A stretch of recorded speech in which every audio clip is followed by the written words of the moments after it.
Ya baik, halo semua. Perkenalkan nama lengkap saya Muhammad Rafi Yusuf, NIM 1120127 dari kelas C Teknik Informatika Strata 1. Ini saya akan menjelaskan tentang bagaimana cara mengimplementasikan sistem AI untuk menganalisis keluhan pasien menjadi sebuah diagnosa dokter atau ya, dengan metode certainty factor. Oke, jadi pertama kita akan mencari tahu dulu bagaimana keluhan pasien itu dianalisis.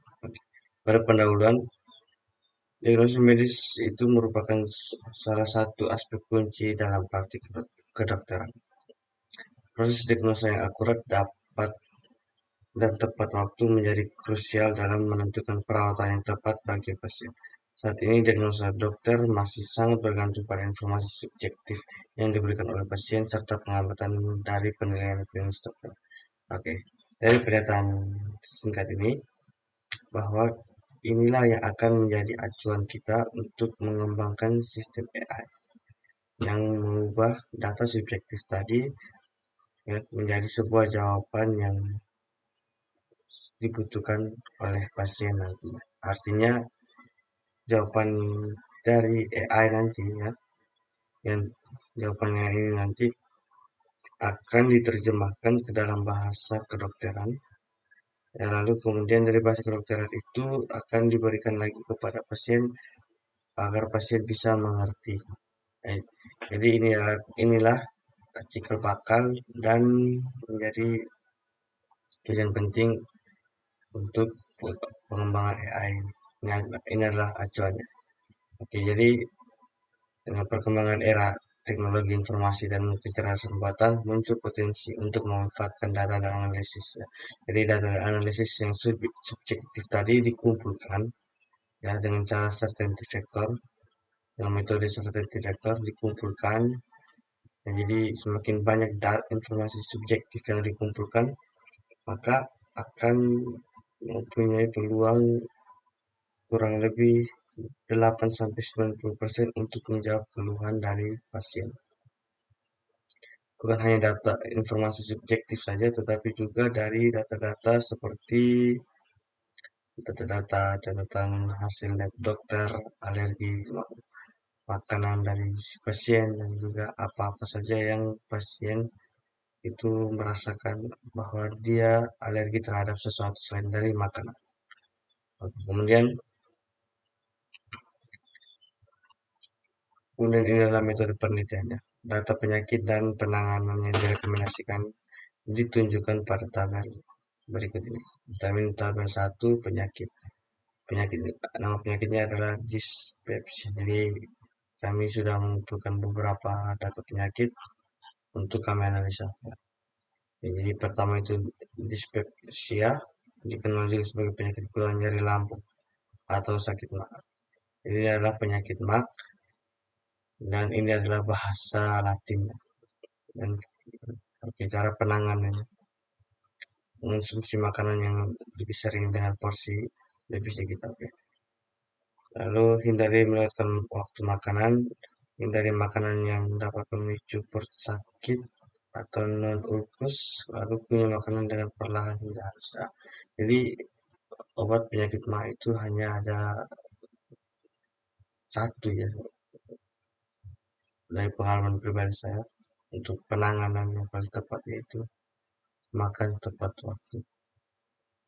Memakannya apa saja, tetapi kalau tepat waktu dan setiap hari diulangi waktu yang sama, misalnya hari ini makannya jam setengah 12 atau 12 siang, maka seterusnya ya harus di jam yang sama.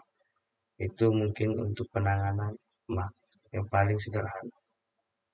Nah, kalau malam juga wajib makan, misalnya jam 6 atau setengah 7. Jadi itu penyakit yang penanganan yang paling sederhana.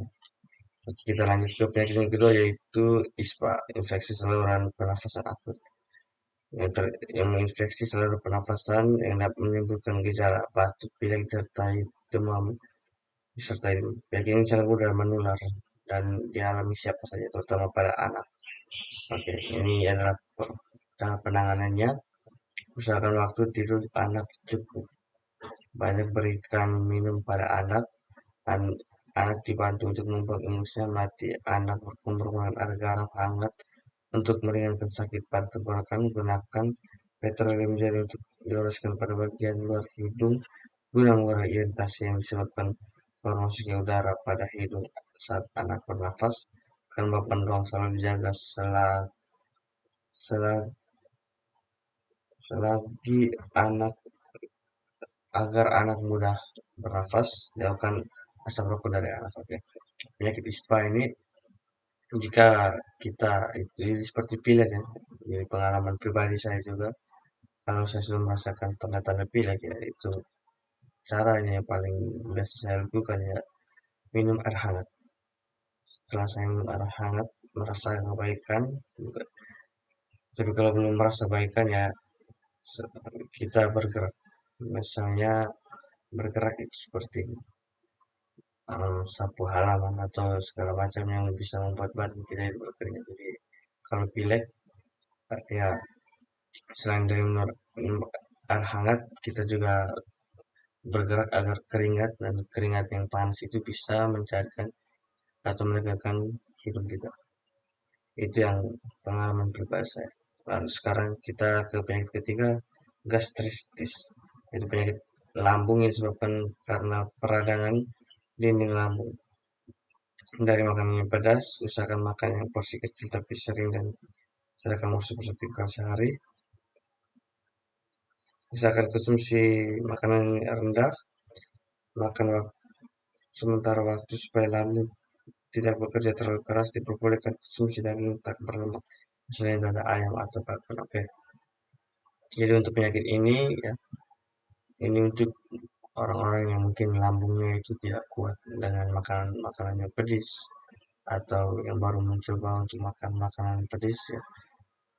Terlebih kalau buat teman-teman yang tidak terbiasa, disarankan untuk tidak makan makanan yang pedis ya. Terlebih yang sudah pedis, gorengan, lalu berlemak itu misalnya ayam bakar ya. Ayam bakar yang ditaruh dengan sambal yang pedas. Dan di ayam bakar biasanya ada asam, ada cuka juga. Nah, itu yang menurut ya itu sudah komplit tuh.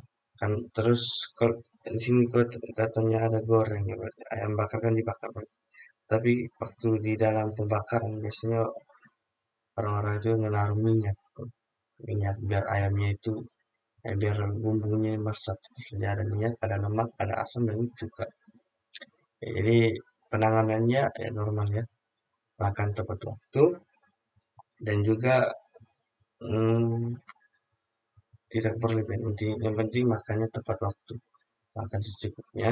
Yang terpenting jangan makan yang pedas. Kita penyakit berikutnya yaitu rhinofaringitis akut. Salah satu jenis penyakit yang mudah menular lewat udara disebabkan oleh infeksi yang terjadi di rongga hidung atau faring. Penanganannya, usahakan banyak istirahat, minum air putih, makanlah makanan yang lunak dan hangat, gunakan larutan garam untuk penyembuhan. Jadi ini sama seperti penyakit sebelumnya ya, yaitu ispa kurang lebih ya. Tapi penanganannya yang tentu beda dan juga titik serang dari penyakit ini beda ya. Dan yang terpenting jika kalau bersangkutan dengan saluran pernafasan, itu teman-teman cukup minum air hangat dan banyak bergerak.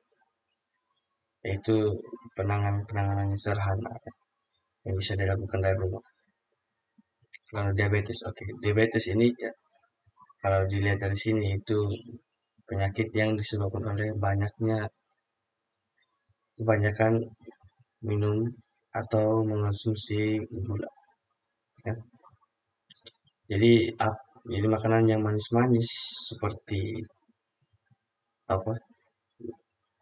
Makanan seperti tar, kue, lalu minuman yang bersoda, Fanta, Coca-Cola, lalu minuman-minuman yang berperisa tinggi itu bisa menyebabkan gula yang ya gula darah kita naik dan bisa mengakibatkan diabetes. Dan kalau sudah terkena diabetes mellitus, maka diusahakan ya, badan kita itu tidak boleh terkena luka, karena kalau badan kita luka satu saja, maka secara tidak langsung itu badan kita lukanya itu tidak akan bisa sembuh.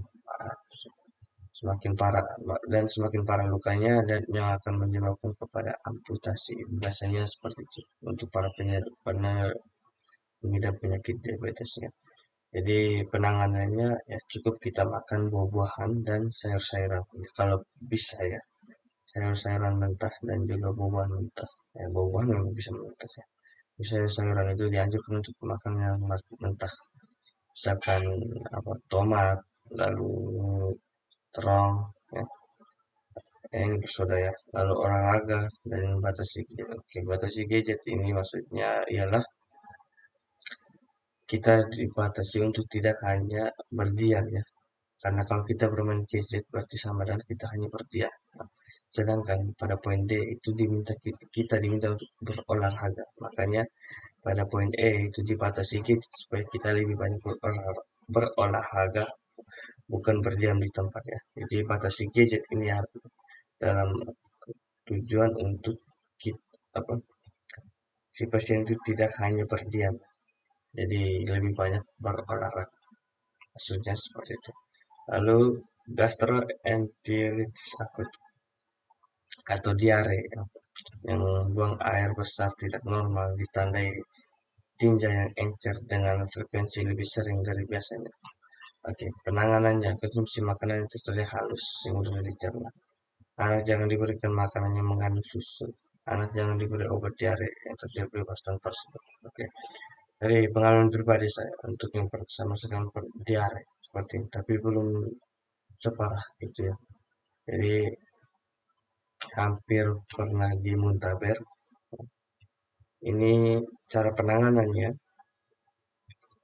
Kalau kita sudah habis kejadian misalnya diare atau habis muntaber ya, itu dianjurkan lagi untuk kita makan. Makan apa saja, apalagi kalau kita yang di atas kos. Dan jangan terlalu patokan kita harus makan pisang, harus makan roti, itu tidak. Saya rasa itu mungkin akan menguras dompet, tapi langkah awal yang paling gampang itu setelah kita habis muntaber atau diare ya, kurang lebih penyakitnya itu sama ya, kurang lebih ya, muntaber atau diare, maka kita langsung makan apa saja, bila perlu makan nasi, kalau muntah lagi kalau muntah atau diare lagi makan lagi, seperti itu sampai dia akan baik sendiri, tubuh akan merespon ya. Itu pengalaman pribadi saya saja ya. Jika teman-teman merasa bahwa itu tidak sesuai dengan diri teman-teman ya jangan diikuti, tapi dari pengalaman pribadi saya pernah seperti itu. Jadi habis jari atau muntaber langsung saya makan lagi meskipun mulutnya pahit, tapi paling tidak tubuh itu butuh sesuatu yang harus diolah. Oke, kita ke penyakit ketujuh,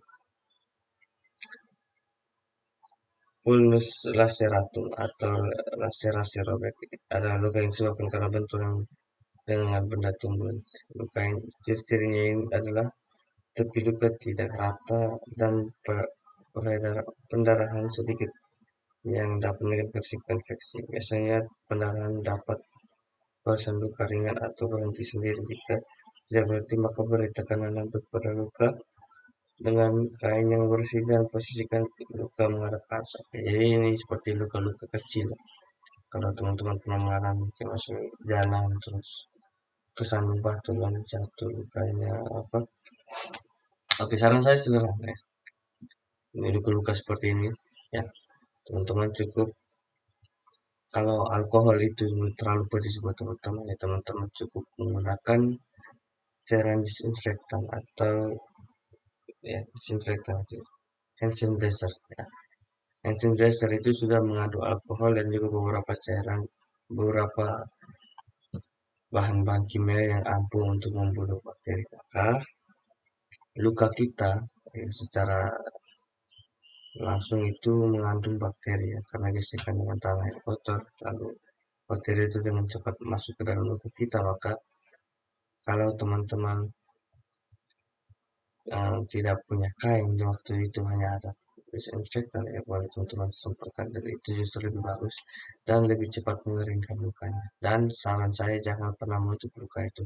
Luka itu biarkan dia mengalir ke udara supaya cepat kering ya. Kalau tidak dia lembab, maka akan lebih mudah terinfeksi, lebih banyak penyakit, karena lebih banyak bakteri, kebanyakan bakteri itu lebih suka di tempat yang lembab, lembab yang mengarah kepada basah ya. Jadi cara penanganannya, kalau tidak semprot dengan cairan disinfektan, maka biarkan luka itu tetap menghadap ke udara ya. Jadi jangan ditutup lukanya. Kemudian penyakit berikutnya adalah faringitis, itu suatu penyakit radang tenggorokan ya. Jadi setidak pengalaman pribadi saya untuk penanganan ya. Penanganannya seperti ya, kalau teman-teman misalnya pada saat mengenal air liur tenggorokannya terasa sakit, maka teman-teman cukup buat air hangat atau air panas, kemudian jahe ditambah madu. Itu teman-teman minum dan rutin sampai tenggorokan itu pasti akan baik dalam waktu 1 minggu, atau terlalu panjang mungkin 2-3 hari itu sudah kebaikan. Ketimbang teman-teman harus pergi ke apotik beli obat-obatan yang notabene obat-obat dari bahan kimia, maka teman-teman cukup dengan menggunakan alami seperti jahe, madu ya. Kalau mau tambah jeruk nipis juga boleh, atau mau tambah yang lainnya juga boleh, tapi cukup dengan jahe dan madu itu sudah. Menggunakan air panas atau air hangat sudah. Itu sudah cukup, lebih dari cukup untuk menangani penyakit tenggorokan. Dan kita ke saluran kemih. Oke, ini contoh saya buat teman-teman itu minum air banyak. Obat-obatan itu menurut saya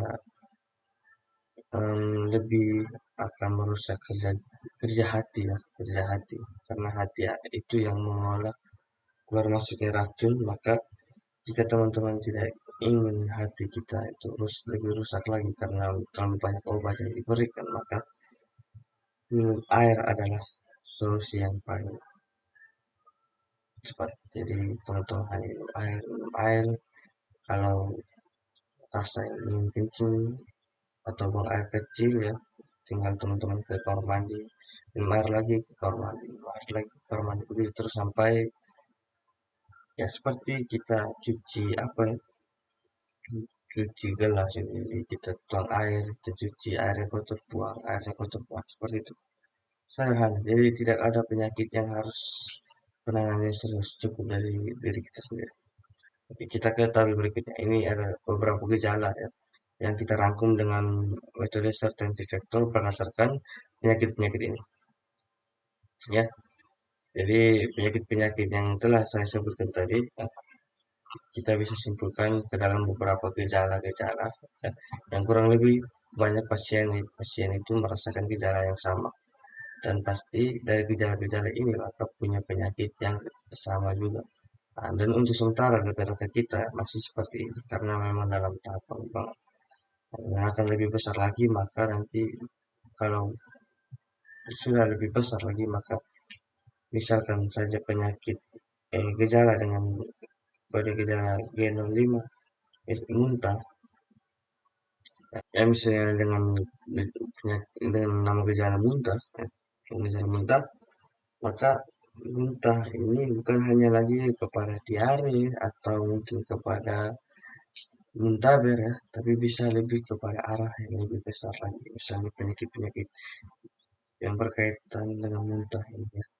Misalnya lambung mungkin ya, orang yang lagi makan terus lambungnya menolak, dia muntah ya.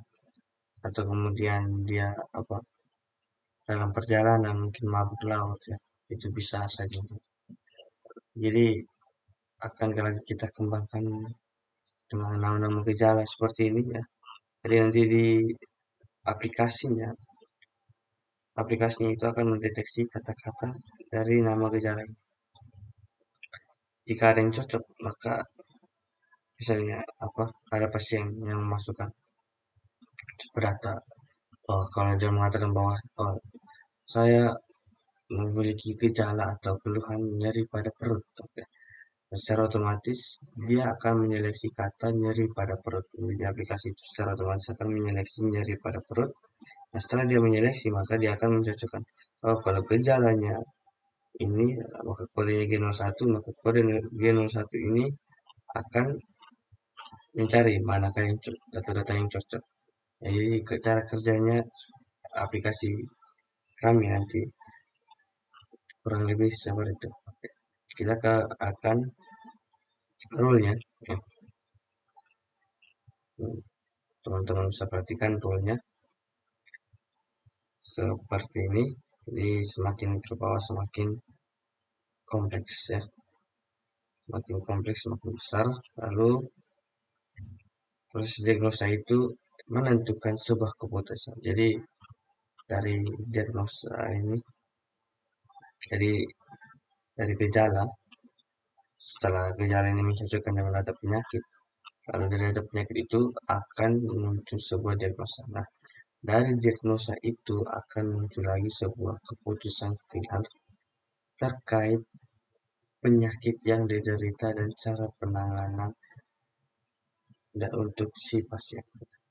Jadi pasien cukup memasukkan apa saja keluhannya, maka secara otomatis dia sudah bisa menerima sebuah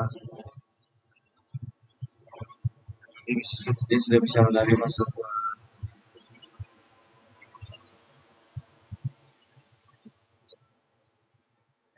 dia sudah bisa menerima sebuah resep dokter dan juga diagnosa penyakit serta nama penyakit ya. Jika dan ya kami tidak menyarankan bahwa pasien ini apa ya, yakin dengan penyakit atau diagnosa yang diberikan, karena harus ada kontak langsung dengan dokter, karena beberapa penyakit itu tidak bisa tidak dideteksi hanya dengan memberikan nama gejalanya ya. Terkadang harus dianalisis dengan mungkin alat bantu yang lebih canggih lagi, apa yang lebih khusus untuk kedokteran ya.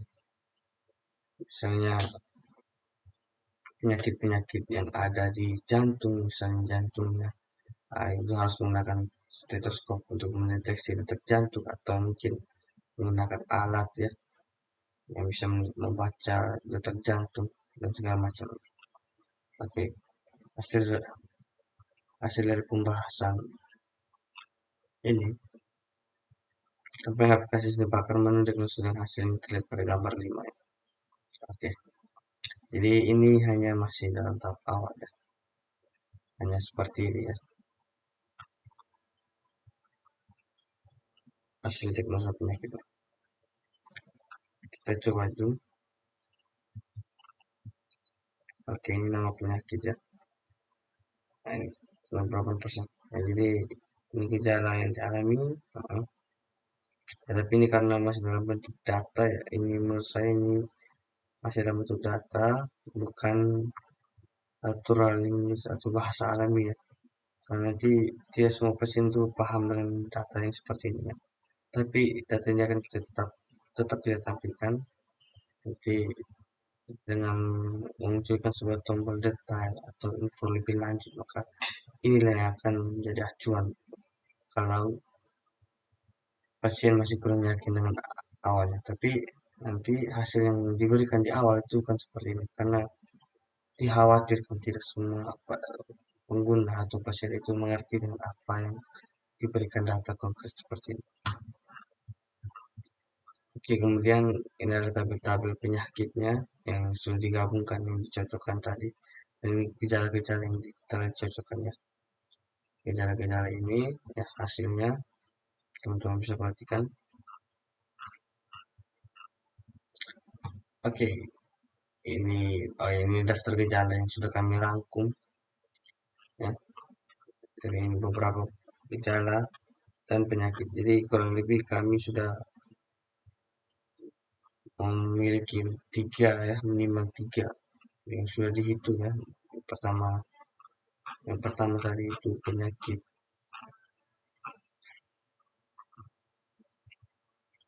ISPA ya, penyakit ISPA yang pertama ISPA, lalu penyakit RFA atau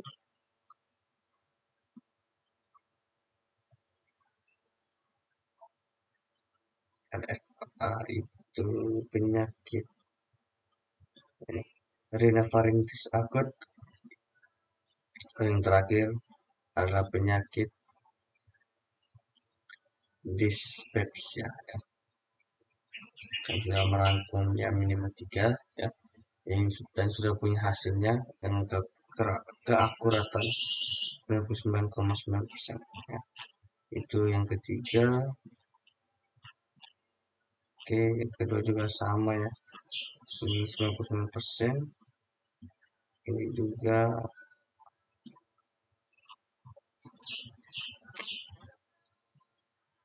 99% ya. Oke, ini sekarang kita ke kesimpulan ya. Jadi pembuatan sistem pakar untuk diagnosa akan berbasis web menggunakan framework coordinator. Jadi ini akan menggunakan bahasa PHP ya. Lalu menggunakan bahasa PHP dengan framework itu coordinator ya. Kita akan menggunakan coordinator untuk membuat cerita kita nanti ya, dan tentang koordinator itu lebih ringan ketimbang Laravel ya. Itu pun Laravel itu lebih kompleks dalam pengerjaan dan pembuatannya, tetapi koordinator itu kami gunakan karena lebih ringan. Lalu kemudian sistem yang telah kita buat ini akan menghasilkan informasi bagaimana cara menangani penyakit yang bisa dialami. Lalu basis pengetahuan itu akan dikembangkan secara dinamis ya, jadi akan mengikuti data-data dari dokter ya, yang sangat penting sekali, dan juga data-data dari para perawat-perawat yang sering melakukan pengecekan kepada pasien secara berkala. Nah, lalu pengguna itu juga dapat mencetak, ya, jadi dia bisa mencetak, kemudian dia bawa ke dokter, kemudian ditanya, dokter, um, saya menggunakan sebuah website kami di pasien itu membawa ke dokter lalu mencocokkan data di dokter. Kalau dokter bisa mengatakan bahwa data ini kurang lebih sama ya, berarti ini sudah menjadi sebuah awal kunci kesuksesan untuk kami ya, karena kalau dokter saja sudah menyetujui, maka apalagi apalagi yang harus dilakukan. Lalu berdasarkan pengujian dari hasil diagnosa sistem pakar ya, kemudian berdasarkan pengembangan manual. Jadi pengembangan manual ini perhitungan manual ini akan sementara terlebih dahulu, karena itu masih manual ya, belum mengimplementasikan sepenuhnya rumus ini ya, akan kami kembangkan lebih lanjut. Artinya ada beberapa daftar jurnal, daftar pustaka yang kami ambil. Lagi kita ke abstrak. Ya, penelitian ini bertujuan untuk mengembangkan sebuah pendekatan baru dalam mendiagnosis pasien dengan menganalisis keluhan yang disampaikan oleh pasien. Pendekatan ini bertujuan memberikan informasi yang berharga kepada dokter dalam proses pengambilan keputusan diagnostik serta mempercepat yang dibutuhkan untuk merumuskan diagnosa yang tepat ya. Jadi kalau suatu saat nanti dokter itu sudah bingung apa sih penyakit itu, maka AI atau web kami ini mungkin bisa membantu para dokter dalam menentukan penyakit atau gejala yang si pasien rasakan. Jadi mungkin itu saja ya. Ada kota kunci ya, terus multifaktor sistem pakar diagnosa dan penyakit. Oke, jadi mungkin itu saja yang bisa saya jelaskan. Saya mohon maaf jika ada kurang ini dalam masalah pengembangan. Saya minta maaf kalau misalnya ada kurang kata atau mungkin pesan teman-teman atau mungkin informasi yang diberikan itu belum sempurna dimengerti ya. Itu saya minta maaf ya. Jadi saya Rafli Yusuf undur diri, sekian dan terima kasih.